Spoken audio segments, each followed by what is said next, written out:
So this is a petition that everyone's sharing. Absolutely everyone in every group nearly has been sharing this, and even people featuring it on the YouTube channels now. I don't know whether the government say they're going to take it down soon, but apparently, well, if it reaches 3 million, that's going to be a fifth of the whole country or something. But the only thing that I'm concerned about, which I don't really think people properly understand, is this, right? This is the Google results when you just type HM petitions, right? Which is HM, that's what it's called, HM petitions.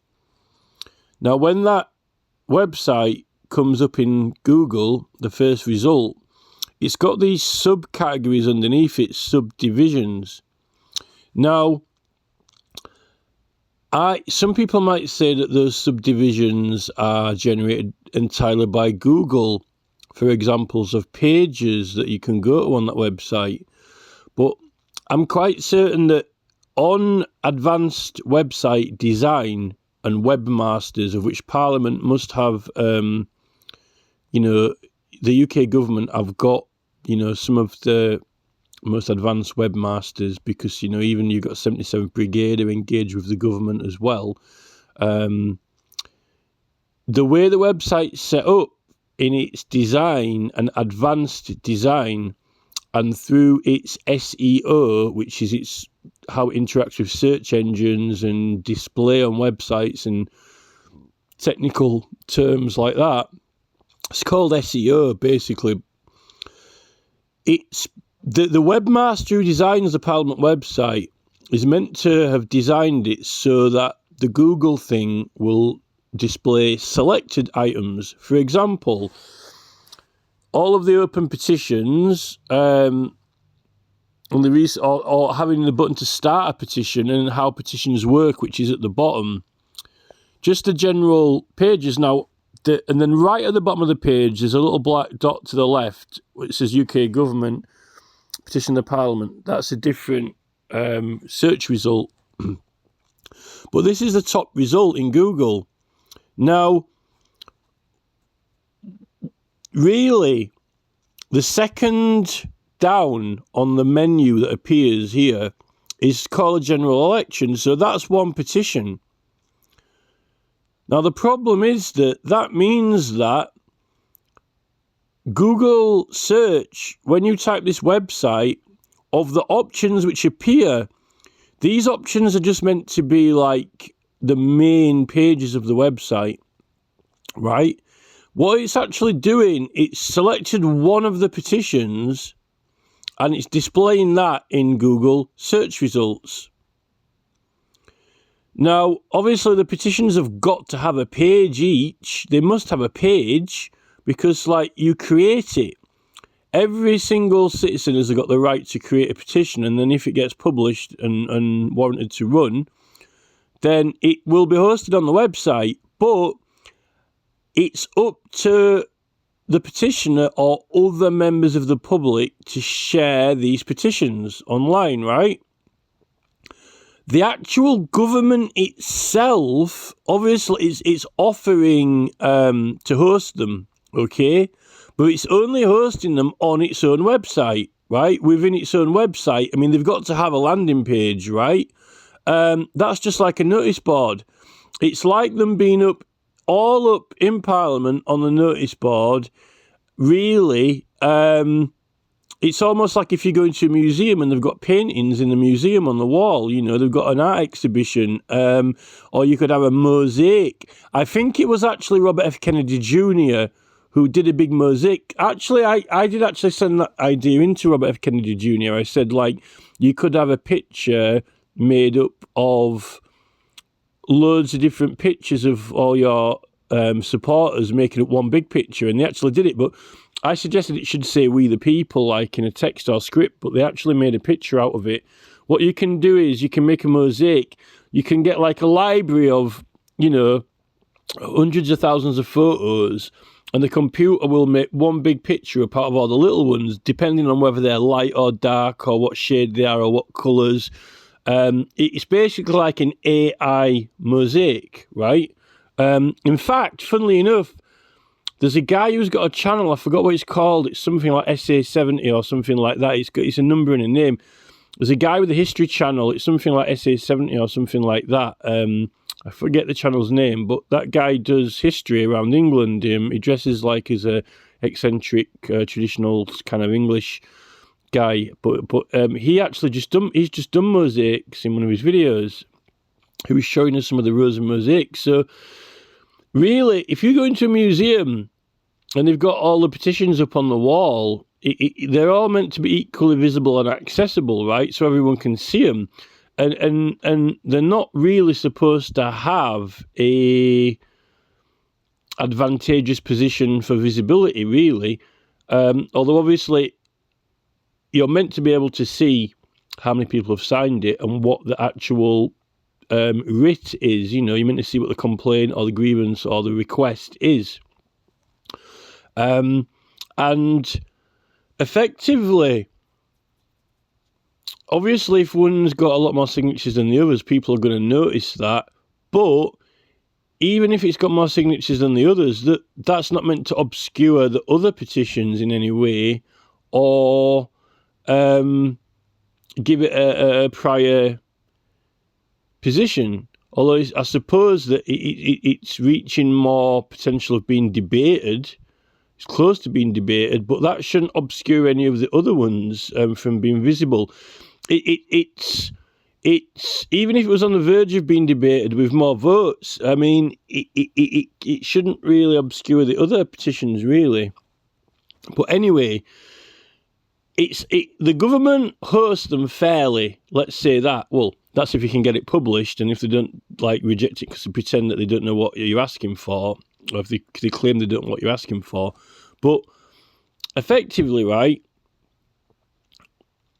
we're asked to share it outside of the website. We are asked to share it outside of the website, okay? So to get it outside of that government website, that's the job of the citizens. So, I mean, I could share it, or anyone else could share it, or whatever. Now, the thing is, obviously, some people have got command large audiences, you know, like television presenters. Everyone's almost like being a television presenter now. So, like, if you know Philip Schofield or Jeremy Vine or someone did mention one on a programme, it's giving them a certain advantage. Sometimes they did mention them on the radio if there was a particular petition that was doing exceptionally well or something. And at the end of the day, if you're in a telephone call with the BBC and a phone in, there's not really anything they can do to stop you saying it when it's live. You know, you could just throw it in and say, "Do you want to sign a petition?" You know, and mention what it is, even if they were to cut you off. They can't really stop you from mentioning it. But that's a private television programme and a private television company. You're getting into the realm of Rees-Mogg being on GB News at that point, which is why I complained about Mogg, because he's an entertainer. He's taken up the role of an entertainer to the masses when he's meant to be working as a politician. And he was still electable at that point, or meant to be serving for Somerset or whatever. So, or South Somerset, or South West, or East Somerset, or whichever it was. So, I mean, now the problem is, therefore, that these search results are outside of the website because they're actually in and on Google. It's people are paying now on Facebook to have extra visibility or boost your posts or whatever. So it's like that, right? And I know that if you type in for a particular thing, you've got the right to find it, right? So let's say, for example, if you were typing in petitions, right, for calling election petitions, right? The ironic thing is that an election petition is actually a thing in law where you actually prosecute an election. You actually prosecute an election, right? There's actually legislation called the election petition, and that's actually a prosecution process where you prosecute crimes for elections, like, for example, under the Representation of the People Act offences and things like that, right? Now, this is the problem. If people are genuinely searching Google for research, They might be searching for people who petitioned for a general election in the 1960s or 1920s. They might not find it because a lot of those petitions got destroyed. There is some microfilm going around with a lot of them on, I think, between 1830s and 1947 or something like that, if you can find it. But all that type of research and history, education websites and things like that have got National Archives. If you search in National Archives, although I think National Archives, some of that's only searchable within. You see, that's the thing. National Archives, I think you've got to search within that website. I think that National Archives doesn't just show up in Google. I think you've just got to use their search engine. It's in a container. And that's really what these petitions should be like, really, maybe these petitions should be in a container, live ones, because they're not historical ones that ran and finished. Do you know what I mean? So really, I would have thought that these ones should be in a container, the live ones, just to make it fair. Not that people don't have a right to search for them and find if there's any ones running, because someone kind of has a right to search for a petition that's running if they want to know if anyone's petitioning for this or that. But they can go on the government website and search for it if there's any currently running, right? It's a little bit like National Archives. Why don't they just, what's the point in using the National Archives search box when you can use Google search box, But the reason that it's unfair is that it's very, very difficult to get these petitions through at the moment, and get them live and get them accepted.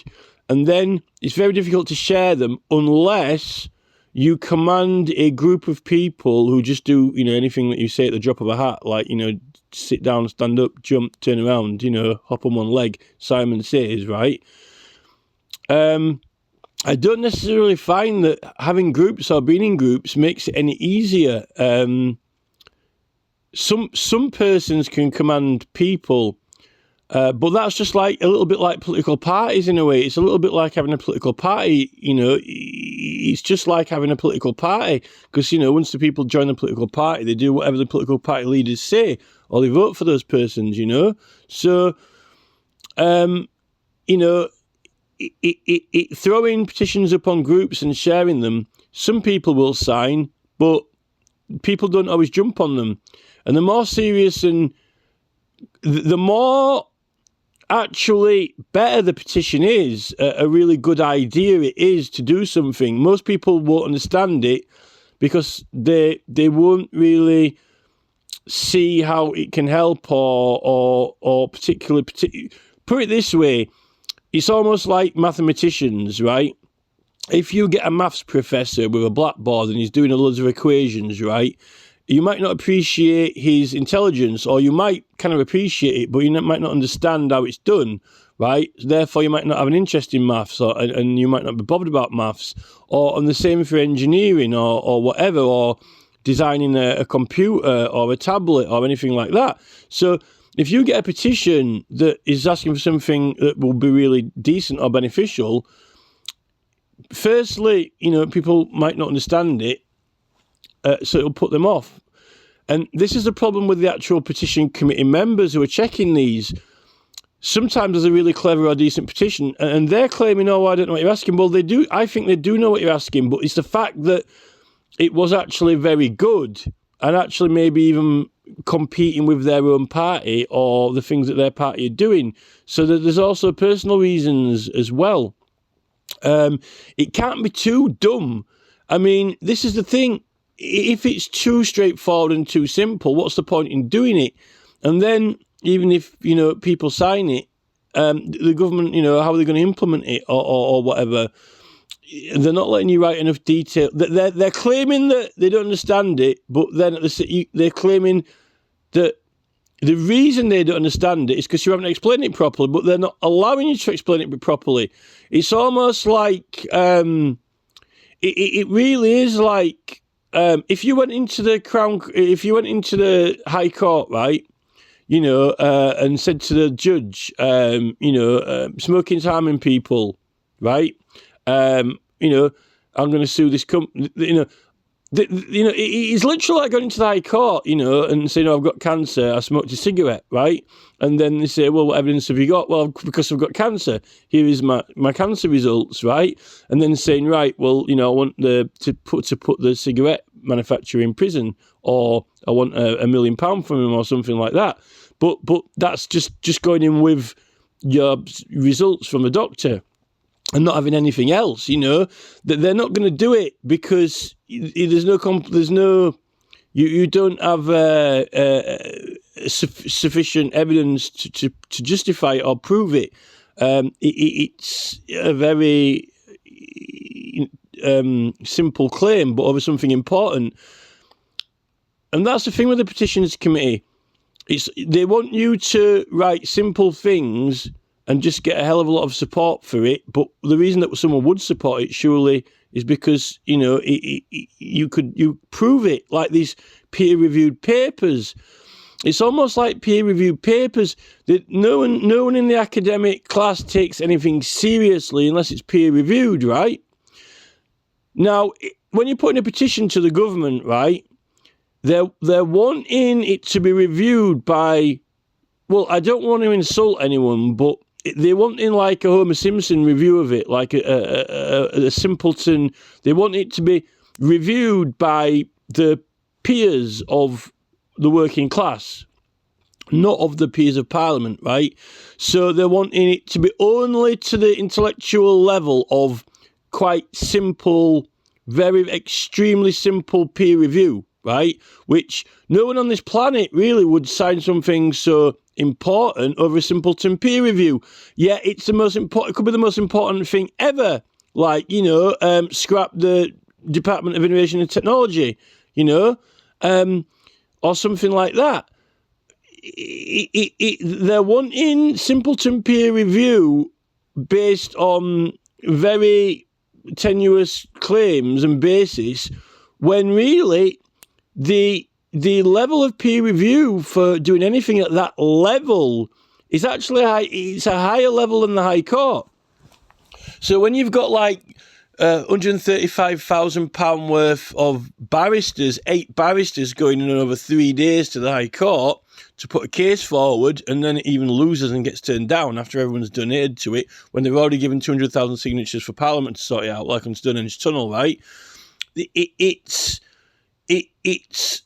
And then it's so important and so serious, but they're forcing it to be a simpleton peer review of the most serious thing, right? Which is meant to be more serious than anything you can have in the High Court, because you effectively, the High Court couldn't do anything unless they had laws, right? The High Court wouldn't be able to hear a case if it didn't have legislation to work with, right?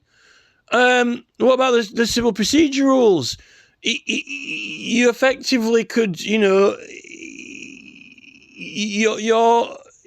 it's meant to be at the level of making the rules by which the civil court operates by, right?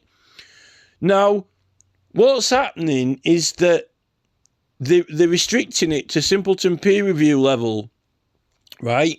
But then they're saying they don't understand what you're asking. So the elected ministers like Jamie Stone and this other guy are effectively do professors say to students that they don't know what they're talking about or they don't know what they're asking? Well, not when they've got to write a dissertation. It's patronising, undermining, and condescending. There should be no question about the clarification of what you're asking for, right? That's one thing for starters. It's almost kind of like teaching a child half the alphabet and then giving them a test and saying that, oh, you failed, I don't know what you're asking. It's like keeping people stupid, right? For political reasons, I think. So, there should be no question about what the person's asking with those MPs who are checking it in the committee. There shouldn't be any question at all over what the person's asking. So getting them actually published is difficult due to that process. And then when you get it published, because they opened it at a certain time, certain people obviously were checking the website and got their petitions through first. And then they're displaying them in a ranking order of who's got the most signatures, right? Why are they choosing to list them in the ranking order of which ones have got the most signatures? If it was a queue, and if it's first come, first serve, right? If the petitions committee opens on a certain date, what they should have done is they should have had a notice on there saying that the petitions committee will open on the 31st of October, right? And then everyone will know. And then everyone would have been waiting for that day, and then they could have got ready. And then it would have been a fair contest for who submits to the website, right, altogether. And then the order of which they're checking them, then it would have been, it's almost like a phone-in for Philip Schofield or something, isn't it? You know, you phone in to get on Philip Schofield, who's going to be the first person to get through on the telephone system, right? Or it's almost like that. But at least then it would have been some kind of English. It's not like in France, you know, everyone piled for the bank machine. Apparently they don't queue up, you're called driving in Paris or something. You know, at least in England, you know, form an orderly queue, right? And that's how we do things here. So if that's the order that they're going to put them in, then they should be listed in the order of which they got checked and the order of first serve, like if you go into a shop, right? In England, the ancient traditions and customs of England are that if you go to the B&Q, right, or if you go to a hardware shop in Home Firth or something, right, and there's a queue, then you join the queue, right, and then you wait till you get served if you want to buy an hammer, right? That's how we do it in England. It's not like in France when apparently everyone just, you know, charges the bank machine at once and pushes each other out of the way, and then they fight for the bank machine, right? So, fair enough. If the petitions were listed in the order of which they're getting published, then, but they're not doing that now. They're doing it in how many signatures they've got, which is a competition, right?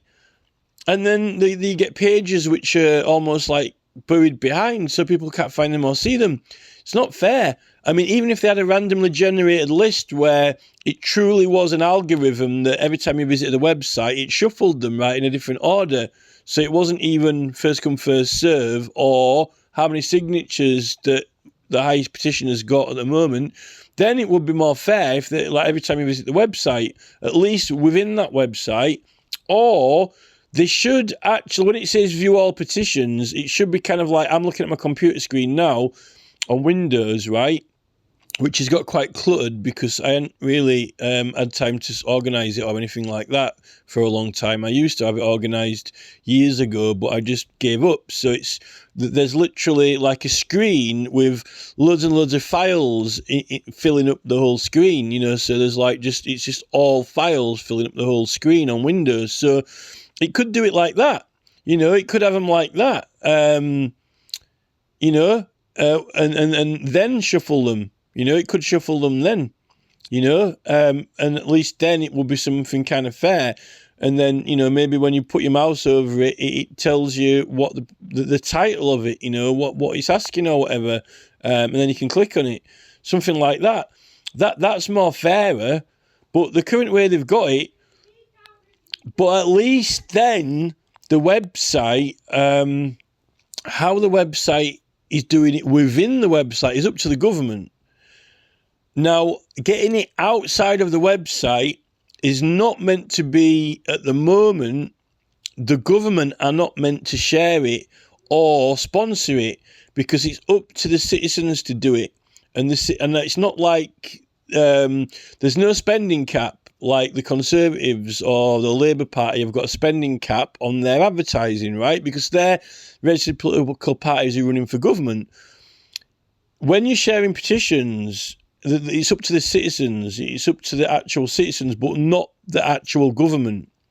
Now, I think that this search result here that's popped up is actually, it's favouring one particular petition outside of the website, the general election one, right? So what it's actually doing is it's sponsoring that petition at this point. It's been sponsored in a result, and that's unfair.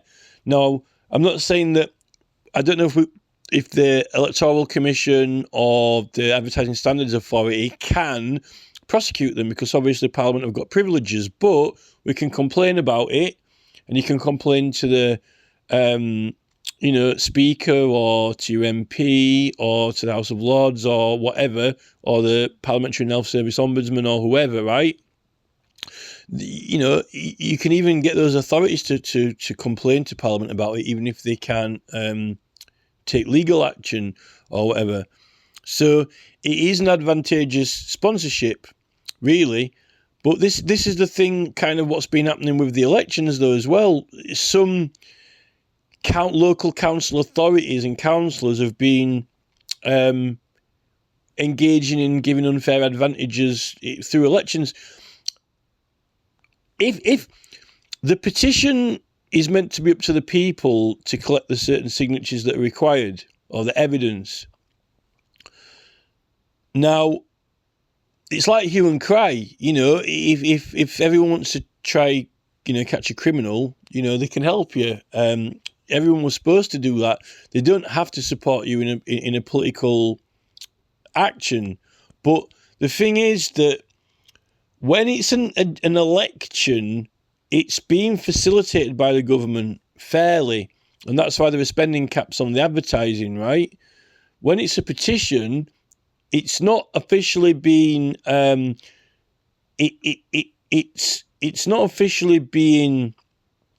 It's not like a polling station, right? This website which they've created is just meant to be a notice board, not a polling station, really. And because the government, with a polling station, the government are actually informing every single person that something exists and they've got to go and vote on a certain day. And that's the difference. With the petitions, they're not. The petitions are there, but they're not advertising or promoting them to anyone, or telling you which ones to sign and which ones not to sign. But they're there, and it's up to us to get a certain amount of support on them, and then the government will and potentially could make it into a process where then they will inform everyone, which is what was supposed to be happening in Wales with that 20 mile an hour petition in Wales. They should have had a referendum on that. They got 5% of all Wales signed it. They should have put it to everyone. The difference is that in an election, the government set up polling stations all around the country, give notice to the public that it's there and they can go vote for certain persons. And then when you turn up, the options are all there in front of you. That's the difference. Now, it's up to the political parties to persuade either way, right? But the facilitation, the government inform every single citizen and person that there's an election on and it's a certain day to go vote, right? And then on the sheet, it tells you who you can vote for. Now, with the petitions committee, it's not like that. You've got the citizens have got to go do it and get people to support their own cause, or get evidence to support their own cause themselves. It's like the police have got to go get evidence for a crime, or a lawyer's got to go get evidence to prove a case. You've got to get the evidence, or you've got to get the citizens to help you, right? There's no spending cap on that. Now, the only other option to make it fair would be that, if the government somehow... Well, I think they've got an app actually now, but even with the app, it's still ranked, how they're displayed and ranked, I'll just go on the petitions app and see what there is to sign. Even then, how's it going to rank them? It's a little bit like at the polling station, someone gets like the top position and then someone gets the bottom position on the sheet. But if you went to the polling station, right, and you opened it out, this is like I sent the petition to the Attorney General on a long roll. I made like a really long petition. Can you imagine if the polling station had like 100 different people on it, a long list, and then you rolled it out and you had to tick the box on the... If you're at the top of it, people might not be bothered or able to go through the whole thing. You know, it's getting into that realm. So, but I don't think it was too problematic if the Petitions Committee website it's in a container, but this is not in a container because it's showing it outside of the website. So unless you specifically get a link which you or any other person chooses to consent to share it, but the government themselves aren't really supposed to share these, and that's the problem. They are sponsoring one particular petition outside of the website, which is meant to be the people to do it. And really, it's questionable whether MPs should be sharing it while they're serving, or whether councillors should be sharing them. You know,